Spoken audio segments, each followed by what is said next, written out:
आज से 11 साल पहले पढ़ाई के लिए मैं मुंबई आई। पढ़ाई पूरी करने के बाद जल्द ही मैंने नौकरी शुरू की, जहां मैं पहली बार अपने पति से मिली।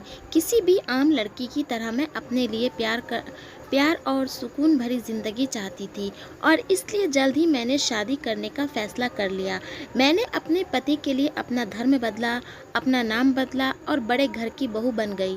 लेकिन मेरे ससुराल वाले इस संबंध को कभी अपना नहीं पाए।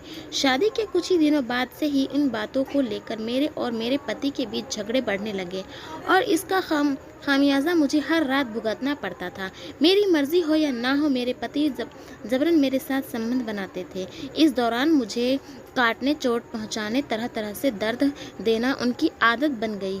मैं उनकी पत्नी थी और इसलिए किसी भी कीमत पर मुझे न कहने की अधिकार नहीं था। मेरी मर्जी का कोई मतलब नहीं। महीने के उन दिनों जब मेरी तबीयत ठीक नहीं रहती थी, तब भी वह मुझसे ज़बरदस्ती करते थे। पत्नी को अर्धांगिनी यानी पति का आधा अंग कहते हैं, लेकिन मेरे पति को मेरे दर्द से कोई मतलब नहीं था। धीरे धीरे मुझे एहसास होने लगा कि इस शादीशुदा संबंध में मेरे पति के लिए मेरी मर्जी का कोई मतलब नहीं। उनसे ज़बरदस्ती करने पर मैं खुद को छोड़ देती थी। मेरे पति ने एक बार मुझसे कहा कि मैं एक अच्छी बीवी नहीं पा रही हूँ, लेकिन मैंने अपने घरवालों की मर्जी के खिलाफ शादी की थी और इसलिए हर हाल में इस संबंध को चलाना मेरे लिए ज़रूरी था। शादी के 1 साल बाद 14 फरवरी की रात जो हुआ उसे याद कर आज भी मेरी रूह कांप उठ जाती है।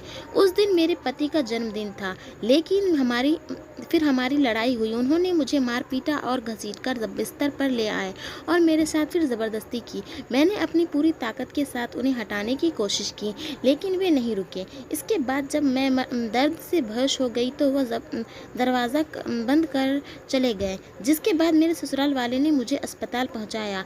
उसके बाद मैं कभी अपने पति के घर वापस नहीं गई। अस्पताल से थाने और थाने से अब अदालत। मेरी ज़िंदगी अब इसी के आसपास घूमती है। पति पत्नी के बीच रजामंदी का संबंध है, लेकिन मेरा पति मेरे साथ जानवरों जैसा सलूक करता था।